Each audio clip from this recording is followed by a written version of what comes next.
prions que tu ouvres nos yeux pour contempler les merveilles dans ta parole ce soir. Bénis ton peuple au nom de Jésus. C'est au nom puissant de Jésus nous prions. Ce soir, nous considérons Romains chapitre 12, verset 1. Romains chapitre 12, verset 1. Romains chapitre 12, verset 1. Il dit, je vous exhorte donc, frères, par les compassions de Dieu, à offrir vos corps comme un sacrifice vivant, saint, agréable à Dieu, ce qui sera de votre part un culte raisonnable. Nous voyons ici le Seigneur, il nous a créés pour un service. Nous sommes sauvés pour servir. En réalité, toute la création, la terre, le sol, les plantes, les épis, les fruits, les arbres, toutes ces choses servent l'humanité. Pensez aux animaux, les reptiles et toutes choses qui rampent sur terre et toutes ces créatures dans la mer. Les poissons ont été créés pour rendre service à l'homme. Pensez à tous les métaux que nous utilisons dans nos camps ou bien dans n'importe quel domaine pour fabriquer les avions. Tous ces métaux ont été créés pour servir l'humanité. Ainsi, vous comprenez que tout ce que Dieu a créé, il l'a créé pour le service. Tu as été créé pour servir Dieu. Ces choses ont été créées pour servir Dieu, pour servir les hommes. Les animaux servent l'homme et l'homme sert l'homme. Les saints de Dieu, les enfants de Dieu servent Dieu et servent également l'homme. L'Église sert Dieu et doit également servir le monde. Toute chose rend service chaque jour. Ils ne cessent pas leur service, ils ne remettent pas leur service à plus tard. Tout ce que Dieu a créé sert tous les jours. Ils servent de manière quotidienne, de manière appropriée, de manière constante. Il n'y a pas un temps où d'être tellement morose, d'être tellement découragé. Et parce que nous sommes découragés, maintenant, le soleil dit, moi, je ne peux pas briller aujourd'hui. La lune dit, non, je ne peux plus briller aujourd'hui. Et que les végétations disent, non, nous ne pouvons rien faire. Même les animaux, non. Toute chose sert Dieu chaque jour. Et sert Dieu de manière appropriée et de manière constante, de manière profitable. Maintenant, quant à nous, les enfants de Dieu, nous avons été amenés dans le royaume en de temps pareils pour servir. Nous sommes sauvés pour servir. Notre service a une valeur éternelle et Dieu récompensera chacun de nous dans l'éternité au nom de Jésus. Voyez ce verset, vous devez le marquer dans votre Bible. Dans Psaume 104, Psaume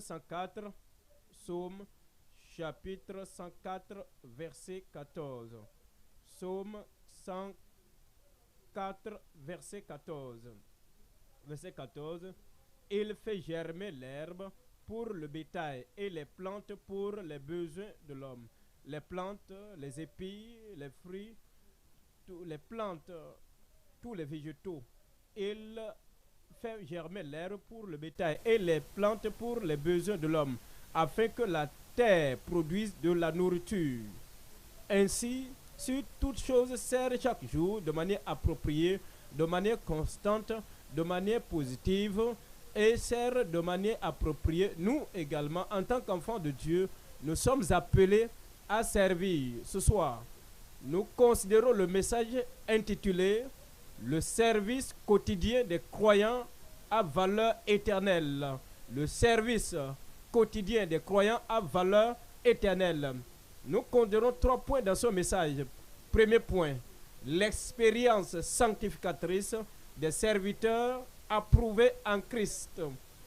L'expérience sanctificatrice des serviteurs approuvés en Christ.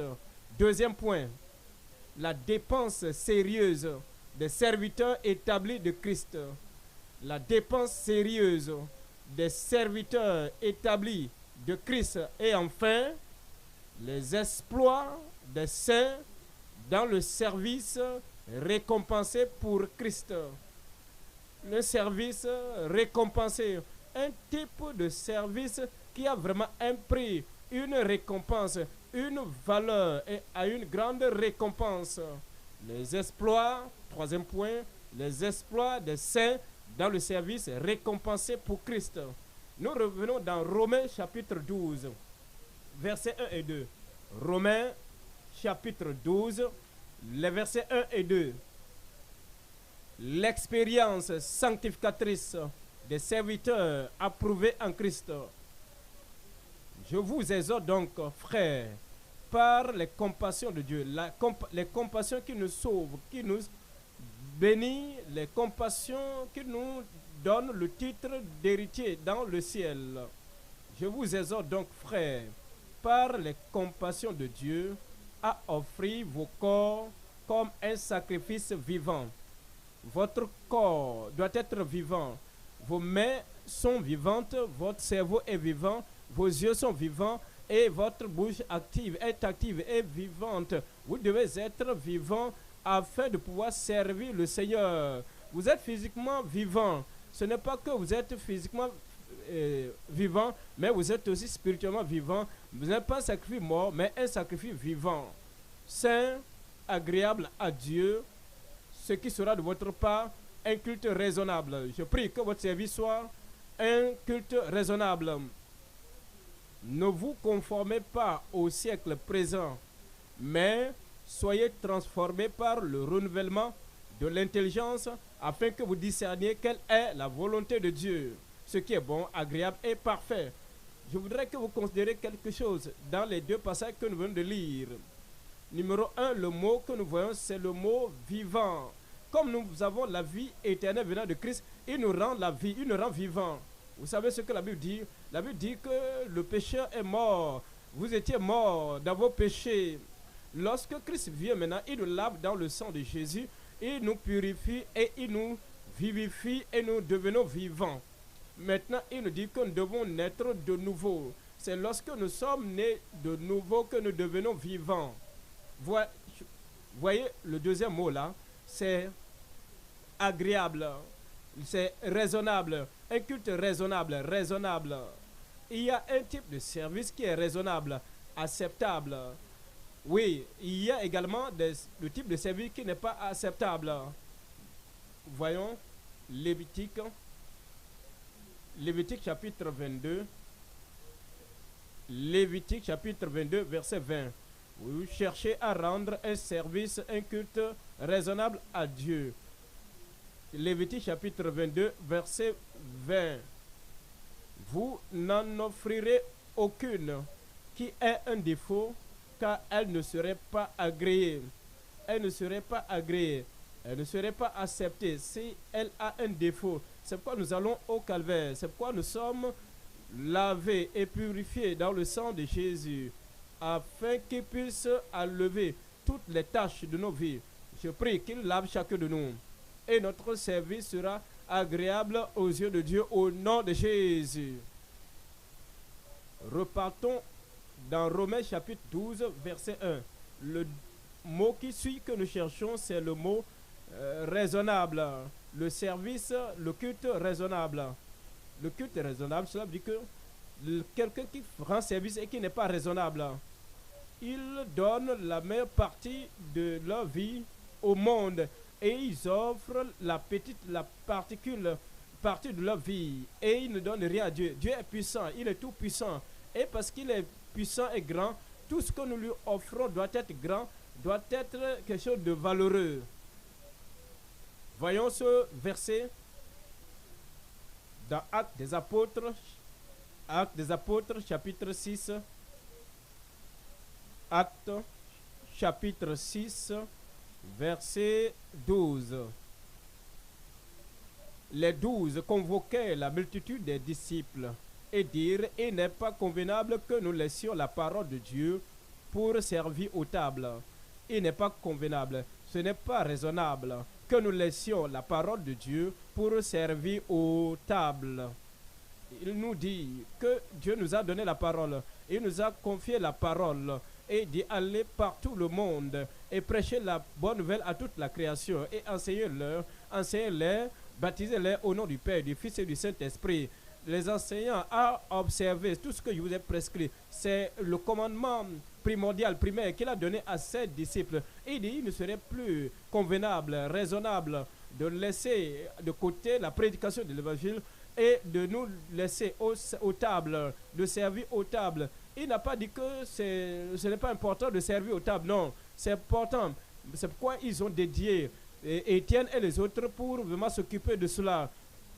Ce que le Seigneur veut faire ressortir ici, c'est que tu dois connaître ta mission principale. Tu dois connaître ton appel principal et qu'il n'est pas convenable de laisser ton appel principal pour te consacrer à d'autres choses. Ces autres choses peuvent être bonnes, mais elles vous arrachent et vous éloignent de votre appel principal. Ce n'est pas un service raisonnable. Repartons dans Romains chapitre 12, verset 2. Romains chapitre 12, verset 2. Ne vous conformez pas au siècle présent. Si votre service doit porter du fruit, si notre service doit être profitable, si notre service doit être raisonnable et acceptable aux yeux de Dieu, ce service ne doit pas être conforme au siècle présent. Pourquoi? Voyez 1 Corinthiens chapitre 3, le verset 19. 1 Corinthiens chapitre 3, verset 19. 1 Corinthiens chapitre 3, verset 19. Car la sagesse de ce monde est une folie devant Dieu. Si notre service se conforme à ce monde et que nous servons Dieu avec la stratégie, avec l'état d'esprit du monde, c'est une folie devant Dieu. Alors il dit, car la sagesse de ce monde est une folie devant Dieu. Aussi est-il écrit, il prend les sages dans leur ruse. Leur ruse, leur séduction, c'est le monde. Si notre service est conforme à ce monde, ce service sera rusé, ce service sera insensé aux yeux de Dieu. Ne vous conformez pas à ce monde. Dans Romains chapitre 12, verset 2. Romains chapitre 12, verset 2. Ne vous conformez pas au siècle présent, mais soyez transformés. Il dit, il doit voir la transformation. Nous devons être transformés par le renouvellement de l'intelligence. Si quelqu'un doit servir le Seigneur et qu'il doit servir le Seigneur de manière agréable, il doit avoir la transformation dans sa propre vie. Comment cela arrive-t-il? Comment cela se produit-il? Dans 2 Corinthiens chapitre 3. 2 Corinthiens chapitre 3, verset 18. 2 Corinthiens chapitre 3, verset 18. Nous tous qui, le visage découvert, contemplons comme dans un miroir la gloire du Seigneur. Vous contemplez toujours, chaque jour, toujours la gloire de Dieu pour mesurer votre propre vie, pour comparer votre propre vie. Et dit, comme nous servons le Seigneur, si le service doit être acceptable, si le service doit être un service vivant, si notre culte doit être raisonnable, si notre culte ne sera pas conforme au monde, ce service, nous devons d'abord contempler, nous devons toujours contempler le Seigneur comme dans un miroir la gloire du Seigneur. Nous sommes transformés à la même image, de gloire en gloire, comme par le Seigneur l'Esprit. Chaque fois nous contemplons pour dire, y a-t-il quelque chose à renouveler? Y a-t-il quelque chose à être réparé? L'Esprit travaille chaque jour, chaque moment. Et ainsi nous sommes conditionnés pour rendre au Seigneur un service profitable et raisonnable. Revenons dans Romains chapitre 12, verset 2. Romains chapitre 12, verset 2. Ne vous conformez pas au siècle présent, mais soyez transformés par le renouvellement de l'intelligence. Renouvelle ton intelligence. Notre intelligence doit être renouvelée parce que notre intelligence conçoit nos pensées. Ainsi, nos pensées sont renouvelées, notre imagination est renouvelée et nos planifications sont renouvelées. Notre projection est renouvelée parce que nos pensées, notre intelligence est renouvelée. Éphésiens au chapitre 4, verset 23. Éphésiens chapitre 4, les versets 23 et 24. Éphésiens au chapitre 4, verset 23. À être renouvelé dans l'esprit de votre intelligence et à revêtir l'homme nouveau, créé selon Dieu dans une justice et une sainteté que produit la vérité. Et il le fera, c'est ce que Dieu veut, il le fera dans notre vie. Il a déjà fait et il le fera davantage dans nos vies au nom de Jésus. Est-ce que vous avez constaté que la plupart des choses ne nous servent pas bien dans leur état naturel, dans leur état rude, tout ce qui a été créé pour nous servir. Mais ces choses ne nous servent pas dans leur état rude, dans leur état naturel. Voyez les épis, les fruits dans le champ. Voyez tout ce que nous prenons dans les champs. Nous ne commençons pas par les manger immédiatement. Ils sont crus, mais nous devons les rendre comestibles, consommables. Voyez la viande, vous avez la viande. Si vous prenez la viande, vous devez faire quelque chose. Avant que cette viande ne devienne comestible, quelque chose doit être fait.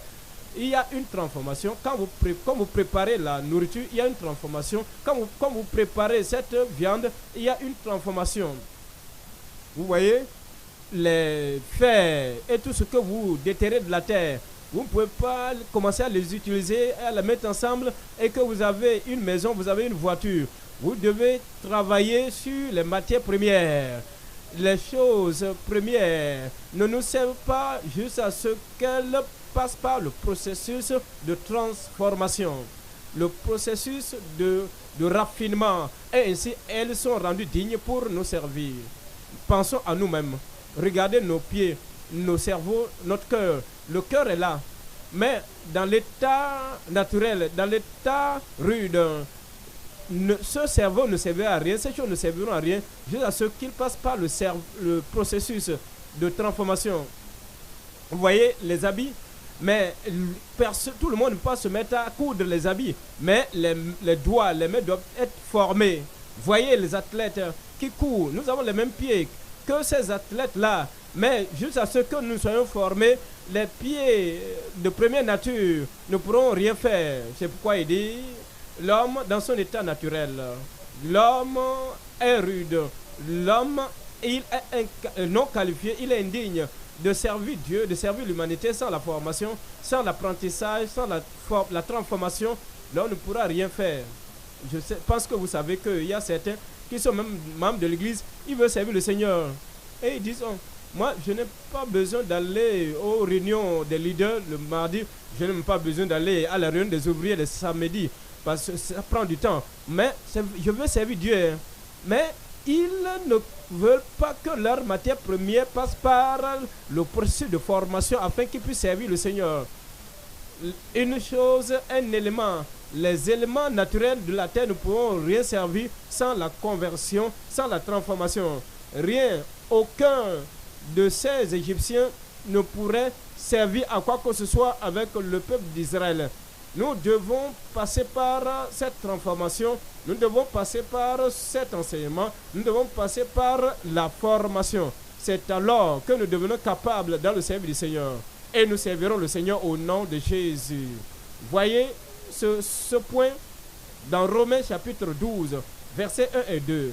Je vous exhorte donc, frères, par les compassions de Dieu, à offrir vos corps comme un sacrifice vivant, saint, amen, agréable à Dieu, ce qui sera de votre part un culte raisonnable. Ne vous conformez pas au siècle présent, mais soyez transformés par le renouvellement de l'intelligence, afin que vous discerniez quelle est la volonté de Dieu, ce qui est bon, agréable et parfait.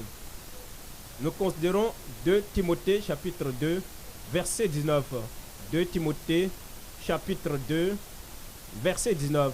2 Timothée chapitre 2, verset 19. Néanmoins, le solide fondement de Dieu reste debout, avec ses paroles qui lui servent de sceau. Le Seigneur connaît ceux qui lui appartiennent, et quiconque prononce le nom du Seigneur fasse quoi? Qu'il s'éloigne de l'iniquité. Est-ce que vous pouvez servir le Seigneur sans mentionner le nom de Christ? Quand vous chantez, vous mentionnez le nom de Christ. Dans ce chant, vous priez. Vous êtes un guerrier de prière. En priant, vous mentionnez le nom de Christ. En prêchant, vous mentionnez le nom de Christ.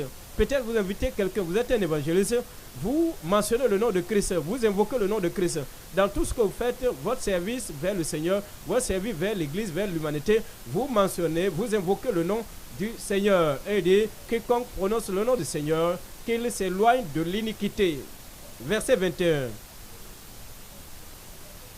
Si donc quelqu'un se conserve pur en s'abstenant de ces choses, il y a une purge, il y a une sanctification, de sorte que nous ne restons pas avec la matière première que nous avons, le cerveau rude, notre transformé que nous avons.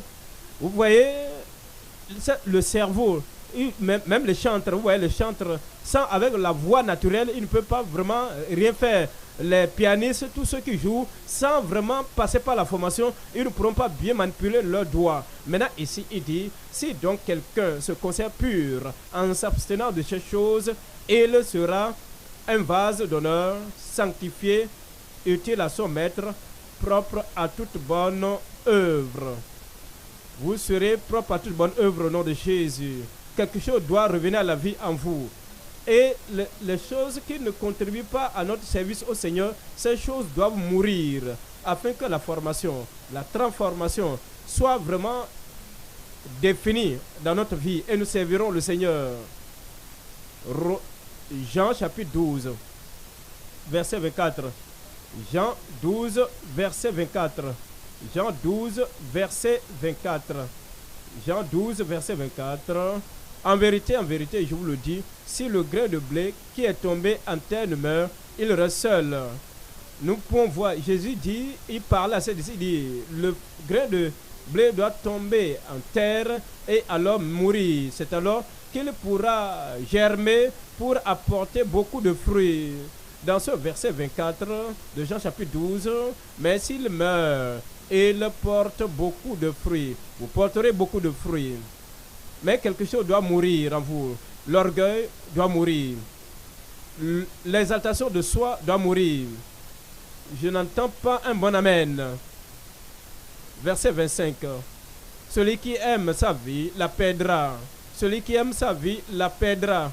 Vous savez, d'autres personnes disent, je ne peux pas sortir après 18 heures. Si je vais à la réunion, on va finir la réunion autour de 20 heures pour que je revienne à la maison. Moi, je ne conduis pas le véhicule, la moto la nuit. Et à cause de cela, moi, je ne peux pas vraiment œuvrer. Dieu merci, vous n'êtes pas de ce type-là. Je dis Dieu merci, vous n'êtes pas de ces personnes-là. Le Seigneur récompensera votre sacrifice au nom de Jésus. Parce qu'il dit, si tu aimes ta vie, tu la perdras. Celui qui hait sa vie dans ce monde la conservera pour la vie éternelle. Rien de mauvais n'arrivera à votre vie. Donnez cette vie à Christ, sacrifiez cette vie pour Christ et le Seigneur bénira votre service au nom de Jésus. Verset 26. Si quelqu'un me sert, qu'il me suive, et là où je suis, là aussi sera mon serviteur. C'est vraiment une grande récompense. Il dit, là où je suis, où est-il maintenant? Où allez-vous? Vous allez là-bas.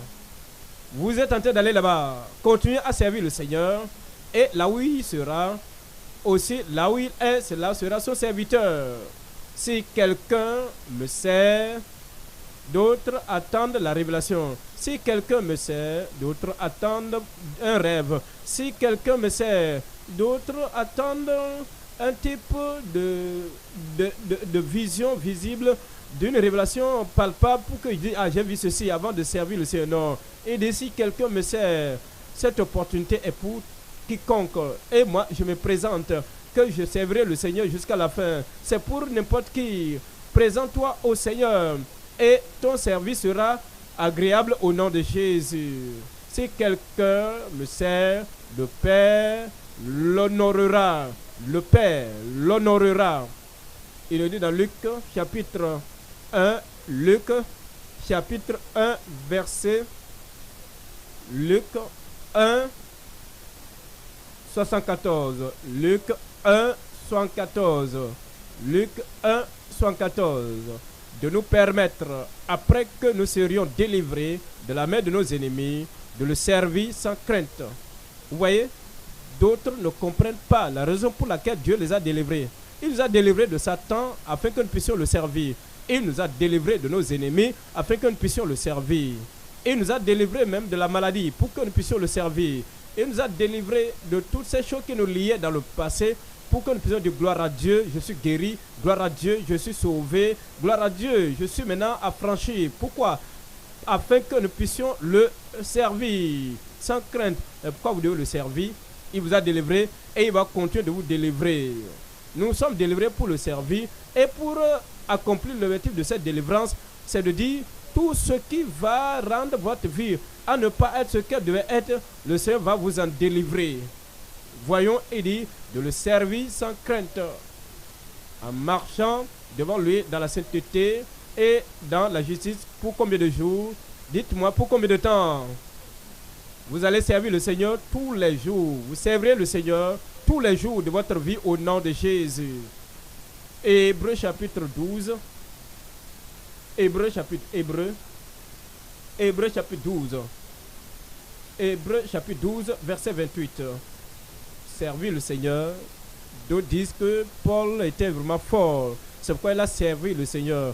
Vous savez, ces apôtres, ils avaient vraiment une posture, ils avaient vraiment une constitution forte. Mais Paul dit non, pas du tout. Paul dit, je suis ce que je suis par la grâce de Dieu. Et vous devez être ce que vous devez être par la grâce de Dieu. Et cette grâce est là pour toi et pour moi. Et nous servirons le Seigneur au nom de Jésus. Hébreux chapitre 12, verset 28. C'est pourquoi, recevant un royaume inébranlable, montrons notre reconnaissance. Tout est pas grâce, tout est grâce, tout est grâce. Tout ce que le Seigneur t'a appelé, tout ce à quoi le Seigneur t'a appelé, vous pouvez vous sentir petit, vous pouvez vous sentir incapable, vous pouvez vous sentir ignorant, mais la grâce du Seigneur sera suffisante dans votre vie. Montrons notre reconnaissance en rendant à Dieu un culte qui lui soit agréable. Ayons la grâce, montrons notre reconnaissance en rendant à Dieu un culte qui lui soit agréable avec piété et avec crainte. Il vous amènera à rendre un culte agréable tout au long de votre vie au nom de Jésus.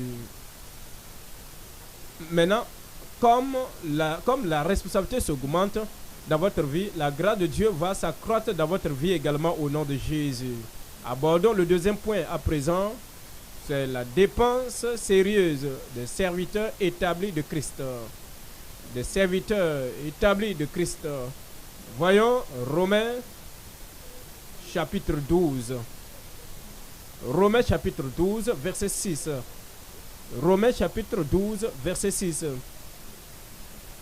Puisque nous avons des dons différents selon la grâce qui nous a été accordée, la grâce qui nous a été accordée, vous n'êtes pas une exception, il y a une grande grâce abondante qui vous est donnée, que celui qui a le don de prophétie l'exerce selon l'analogie de la foi, que celui qui est appelé au ministère s'attache à son ministère, que celui qui enseigne s'attache à son enseignement, et celui qui exhorte à l'exhortation, que celui qui donne le fasse avec libéralité, que celui qui préside le fasse avec zèle, que celui qui pratique la miséricorde le fasse avec joie. Maintenant, comme nous considérons ces versets, nous voyons au commencement du verset 6, on dit, puisque nous avons des dons différents selon la grâce qui nous a été accordée. Il parle des dons, nous avons besoin des dons pour que ces dons puissent nous aider à servir le Seigneur de manière agréable, servir l'Église de manière profitable et servir le monde de manière profitable et de manière adéquate. Voyons, numéro 1, c'est identifier votre don. Vous voyez là, il parle maintenant de la prophétie. C'est la prédication, la prophétie. Maintenant, il parle de la foi, il parle du ministère, il parle de l'enseignement, il parle de l'exhortation, il parle de la libéralité, il parle de la présidence, de l'administration, et il parle également de la miséricorde et du don. Pourquoi identifie ton don? Pourquoi? Parce que il y a différents types de dons. Numéro 2, il y a une grâce définie, une grâce qui vous définit. Il y a une grâce qui vient pour accompagner ce que Dieu vous donne et vous rend ce que vous devez être. 1 Corinthiens 15. 1 Corinthiens 15, verset 10. 1 Corinthiens 15, verset 10. Par la grâce de Dieu, je suis ce que je suis. Pourquoi ne pas vous tenir sur ce fondement? Ce que vous devez être, comme vous découvrez votre don, comme vous identifiez votre don, maintenant la grâce pour vous rendre capable, pour que vous puissiez être ce que vous devez être. Par la grâce de Dieu, je suis ce que je suis, et sa grâce envers moi n'a pas été vaine. Loin de là, j'ai travaillé plus que tous, non pas moi toutefois, mais la grâce de Dieu qui est avec moi. Numéro 1, il y a différents types de dons. Identifiez votre don. Numéro 2, il y a la grâce définie.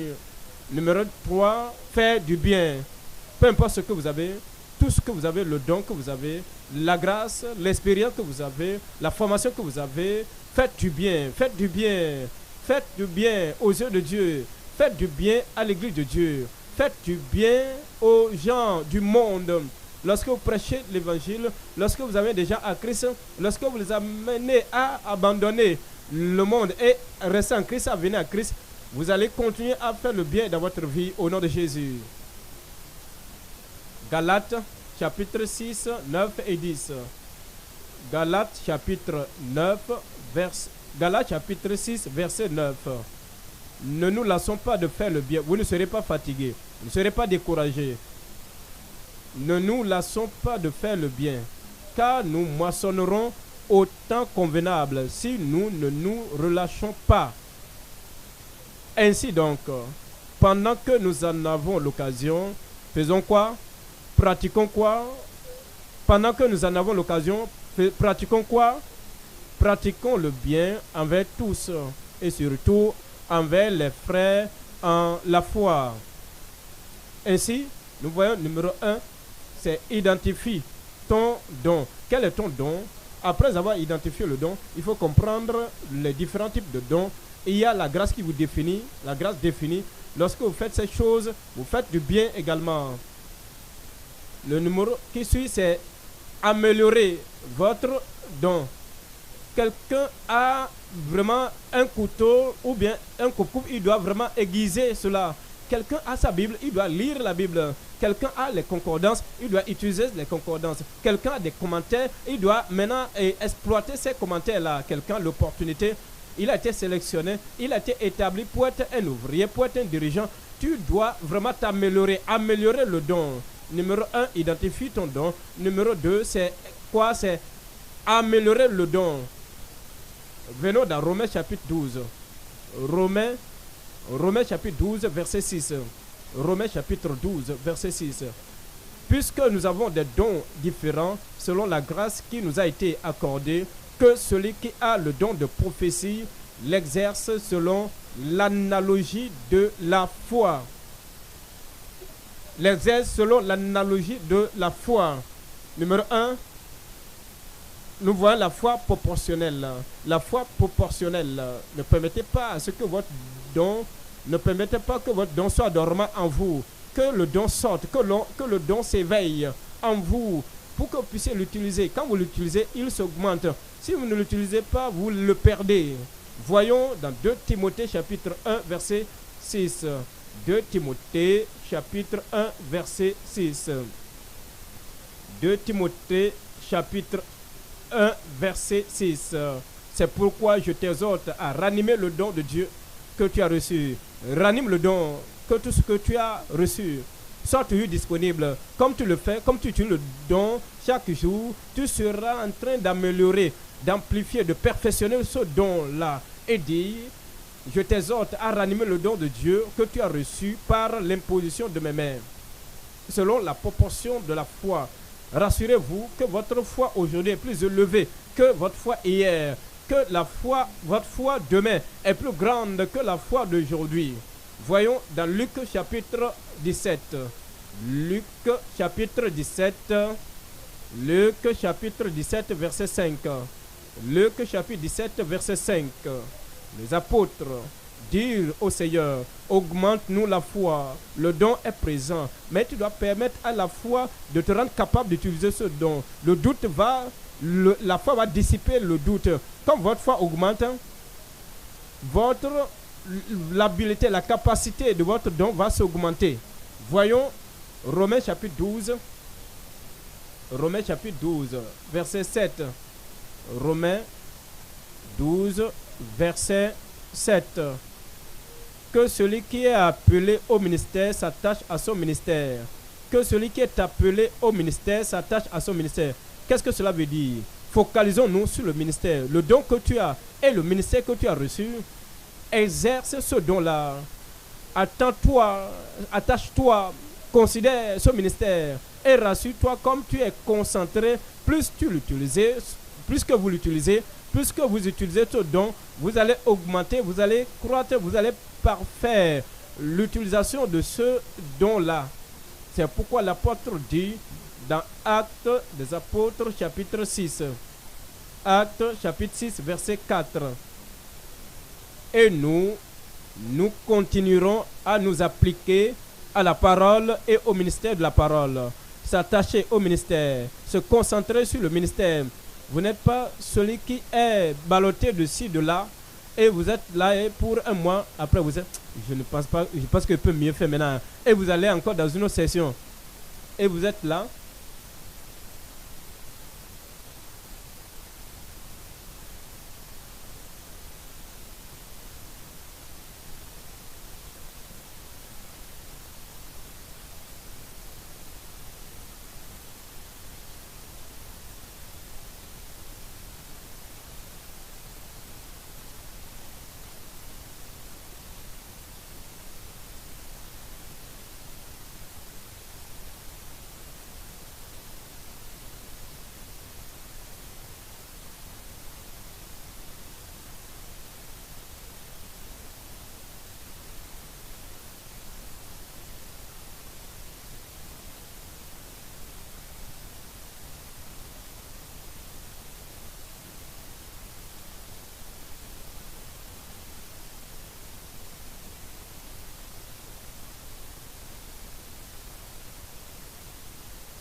prophétie selon l'analogie de la foi. Il y a d'autres qui disent que la tête possède tous les dons. Alors les mains sont non importantes. Ils pensent que la tête a tous les dons et que les pieds sont là, statiques, ne peuvent plus marcher, que la tête a tous les dons. Alors les poumons ne peuvent plus respirer. Nous devons utiliser nos dons. Il n'y a aucune partie du corps, même le petit doigt, même la langue, même les petits orteils ont une raison pour laquelle ils sont placés dans le corps. C'est membre du corps. Peu importe ce que vous avez, vous serez utile. Moi, je serai utile.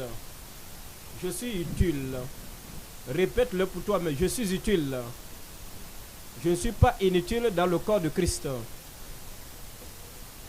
Maintenant, impartez votre don. Soyez un pont et non une barrière. D'autres sont en train d'avancer, ils veulent atteindre l'autre bord et ils doivent avoir quelque chose de bon. Soyez un pont et non une barrière. Soyez une porte d'entrée et non une porte de sortie. Une porte de sortie. Maintenant, une porte d'entrée pour ceux qui viennent, comme ils vous rencontrent et que vous exercez votre don. Votre don doit servir à les aider à vraiment vouloir aimer entrer. Soyez une porte d'entrée et non une porte de sortie des gens. Personne ne rétrogradera à cause de toi. Soyez une aide. Soyez une aide et non une barrière et non un blocage. Maintenant, comme nous œuvrons selon la proportion de notre foi, nous serons une aide pour les autres et non un obstacle. Soyez une pierre d'avancement et non une pierre de blocage pour les autres. Ne permettez à personne de chuter, de tomber à cause de vous, ou bien en les méprisant, en disant que fais-tu là-bas, quitte ma voie. Quand ils viennent dans l'église du Dieu vivant, ils veulent servir le Seigneur. Vous devez être un encouragement, vous devez être un point d'ancrage pour eux. Soyez un bâtisseur et non un destructeur. Un bâtisseur et non un destructeur. C'est ce que je veux être. Je dis, c'est ce que moi je serai. Nous abordons le troisième point maintenant. Les exploits des saints dans le service récompensé pour Christ. Les exploits des saints dans le service récompensé pour Christ. Je lis pour vous dans Romains chapitre 12, verset 17. Romains chapitre 12, verset 17. Ne rendez à personne le mal pour le mal. Recherchez ce qui est bien au-devant tous les hommes. Comme vous considérez ces versets-là, même du premier verset jusqu'à la fin, nous voyons là, il s'agit là des saints dans le monde. Comme vous lisez le verset 9, le verset 10, le verset 11, le verset 12, le verset 13, numéro 1, il n'y a pas de dissimulation, il n'y a pas de prétention. Vous êtes qui vous êtes et vous êtes transparent. Il n'y a pas d'hypocrisie. Numéro 1, il n'y a pas de dissimulation. Numéro 2, il n'y a pas de paresse, il n'y a pas d'indolence. Vous utilisez votre don, vous êtes actif, vous êtes disponible et vous êtes fervent dans ce que vous faites. Et il n'y a pas de paresse, il n'y a pas d'égoïsme. Vous ne pensez pas seulement les choses pour vous-même. Et maintenant, vous préférez que les autres soient bénis. Vous n'êtes pas égoïste, vous êtes vraiment vendu au service. Vous êtes dévoué au service. Et il n'y a pas de malédiction. Il dit, lorsque vous êtes persécuté, vous n'allez pas maudire. Vous bénissez ceux qui vous persécutent. Vous allez bénir toujours. Il n'y a pas d'orgueil. Vous ne rabaissez pas les autres. Vous ne marchez pas sur les autres. Il n'y a pas de l'exaltation de soi. Il n'y a pas d'exaltation de soi. Et dit, vous n'allez pas avoir les sentiments, c'est-à-dire, n'aspirez pas à ce qui est levé. Et quelqu'un fait quelque chose contre vous, il n'y a pas de contre-attaque, il n'y a pas de colère, de courroux, il n'y a pas de colère, il n'y a pas de vengeance, et il n'y a pas de mal. Alors il dit, ne soyez ceux-là qui triomphent contre le mal par le bien. Vous avez cette compréhension. Partout où vous allez, dans les lieux où nous travaillons, y a-t-il un saint là-bas? Y a-t-il un saint au marché? Voilà ce qu'il doit faire. Maintenant, l'autre côté, c'est que on présente ce que vous n'êtes pas. En tant qu'enfant de Christ, vous devez vous attacher à ce qui est bien. Vous vous attachez fortement à ce qui est bien. Vous vous attachez au bien. Faire le bien devient votre seconde nature. Si vous entendez quelque chose qui n'est pas correct, vous corrigez en même temps parce que le bien devient votre nature, votre deuxième nature. Vous êtes gentil, vous honorez d'autres personnes. Vous honorez les uns les autres. Vous regardez un frère, vous voyez, je connais quelque chose que cette soeur ne connaît pas. Peut-être elle peut faire aussi quelque chose que je ne peux pas faire. Maintenant, vous considérez ce que cette personne peut faire et ce que vous ne pouvez pas faire. Et vous les honorez pour cela. Vous êtes fervent. Vous êtes fervent. Tout ce que vous touchez, vous le faites. Vous ne le faites pas de manière nonchalante. Vous ne faites pas cela de manière hasardeuse. Votre cœur, votre pensée est présente. Maintenant, ce n'est pas cela. Vous servez. Vous êtes patient dans les tribulations et vous donnez. Vous êtes hospitalier. Tout ce que vous pouvez faire pour rendre la vie facile aux autres, tout ce que vous pouvez apporter pour rendre la vie chrétienne jouissable, intéressante pour les autres. Vous êtes vraiment donateur, vous êtes doux, humble, vous êtes un homme de paix, vous êtes pacifique et vous êtes altruiste. Vous êtes altruiste. Vous ne pensez pas à vous-même, vous dites, qu'est-ce qu'il doit faire pour le rendre heureux? Qu'est-ce qu'il doit faire pour l'amener à vouloir faire plus pour le Seigneur? Vous êtes heureux et vous servez d'autres personnes. La question qui se pose est, où se trouvent ces saints-là? Où se trouvent de tels saints? Si nous avons de tels saints dans nos communautés, dans nos services, nous allons transformer la communauté. Voyons Romains chapitre 12, verset 17. Romains 12, verset 17. Ne rendez à personne le mal pour le mal. Recherchez ce qui est bien devant tous les hommes. S'il est possible, autant que cela dépend de vous, soyez en paix avec tous les hommes. Bien-aimés, enfants de Dieu, ne vous vengez point vous-même. Bien-aimés, mais laissez agir la colère, car il est écrit, à moi la vengeance, à moi la rétribution, dit le Seigneur.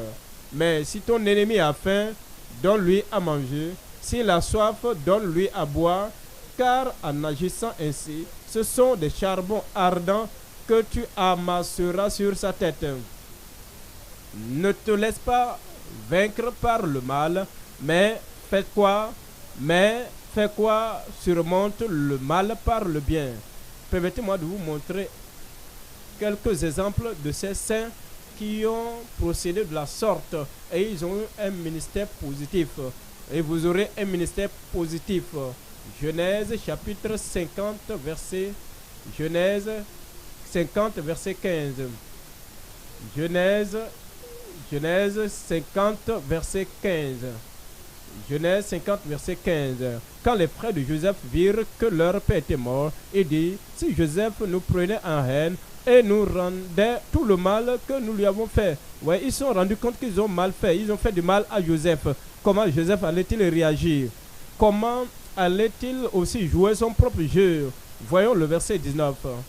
Joseph leur dit, soyez sans crainte, car suis-je à la place de Dieu pour me venger de vous? Suis-je à la place de Dieu pour vous juger?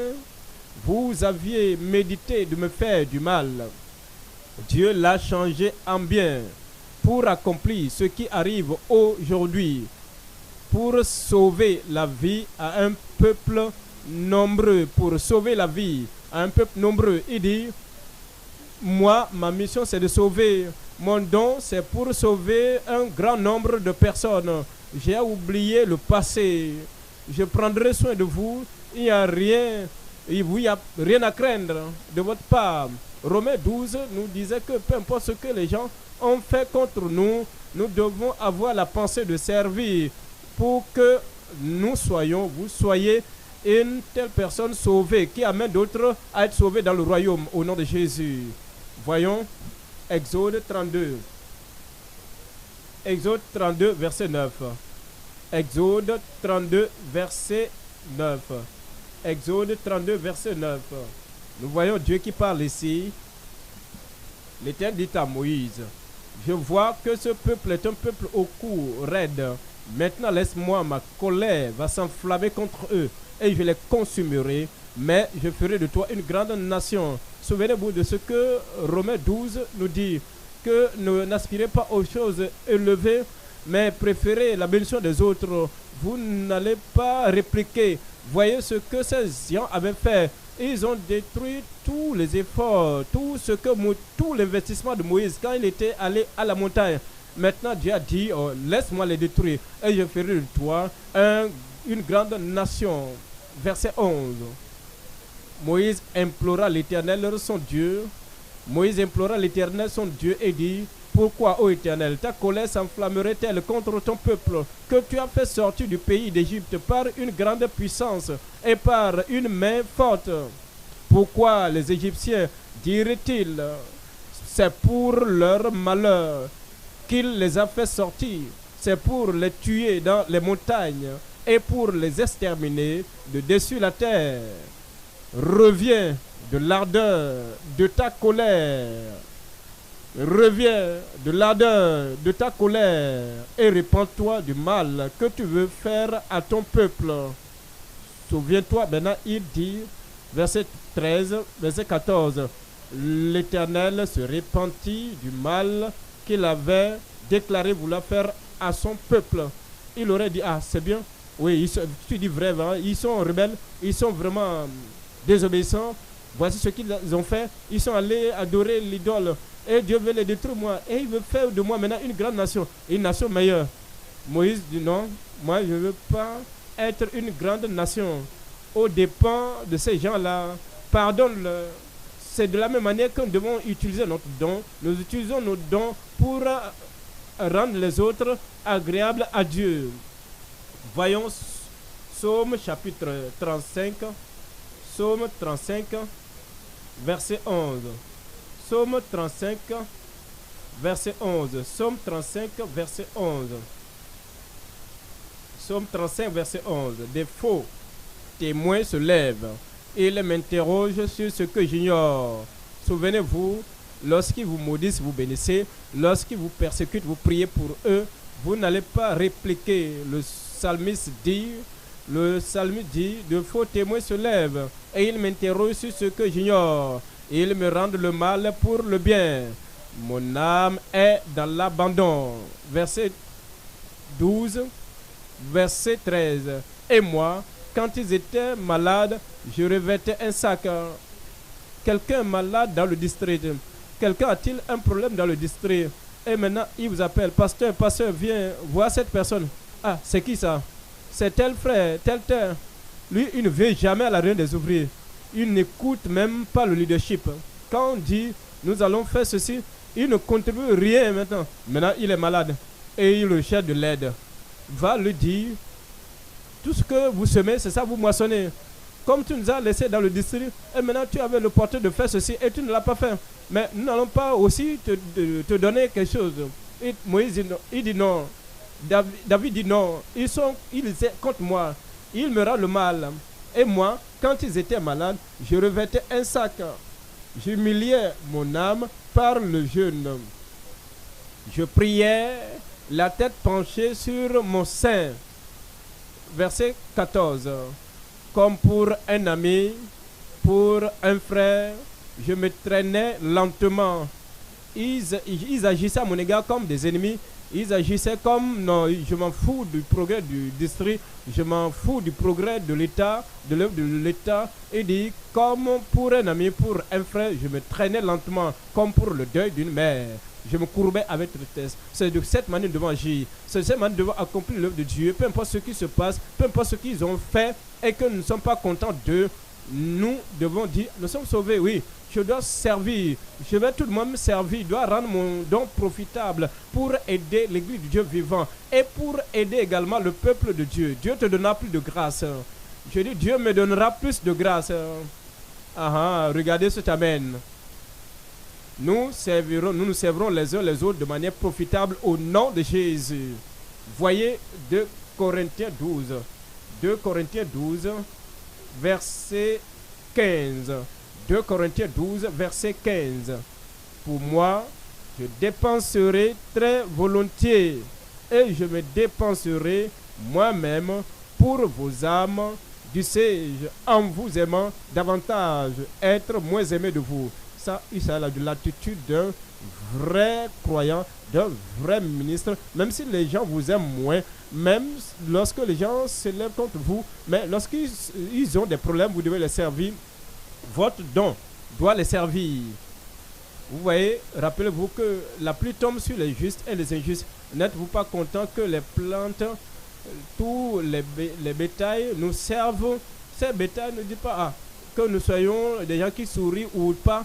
Toutes choses autour de nous servent. Le soleil brille sur tout le monde. Notre don sera ainsi. Vous n'allez pas discriminer les gens en utilisant votre don. Vous ne serez pas partial dans l'utilisation de votre don. Vous allez vraiment produire quelque chose d'heureux, de joie dans la vie de tout le monde avec votre don au nom de Jésus. Et comme vous le faites, votre récompense sera grande. Sur la terre, le Seigneur va vous récompenser. Au ciel, le Seigneur va vous récompenser. Et tout ce que vous touchez par vos mains, tout cela va prospérer au nom de Jésus-Christ. Soyez disponibles pour servir tout le monde. Et tout le monde sera disponible pour vous servir finalement au nom de Jésus. Nous considérons Apocalypse chapitre 22. Apocalypse chapitre 22, verset 12. Apocalypse chapitre 22, verset 12. Voici, je viens bientôt, et ma rétribution est avec moi pour rendre à chacun selon ce qu'est son œuvre. La manière dont vous utilisez votre don, la manière dont vous utilisez votre talent, pour rendre à chacun selon ce qu'est son œuvre, pour rendre à chacun selon ce qu'est son œuvre. Je suis l'alpha et l'oméga, le premier et le dernier, le commencement et la fin. Heureux ceux qui lavent leurs robes, ceux qui gardent son commandement, afin d'avoir droit à l'arbre de vie et d'entrer par les portes dans la ville. Vous allez entrer au ciel à la fin des jours au nom de Jésus. Il s'agit des périodes de service. Les périodes de la récompense viennent bientôt. Levons-nous et parlons, Seigneur, pour dire, je servirai le Seigneur. J'ai plus maintenant de compréhension. Je sais ce que le caractère doit être. Je sais ce que ma consécration doit être. Maintenant, je vais déposer tout mon don, soumettre tous mes dons pour servir Dieu, pour servir le peuple de Dieu et servir même le monde, afin d'amener les gens au salut. Ouvre ta bouche et parle au Seigneur. Je servirai. Je rendrai un service raisonnable, agréable, un service récompensé.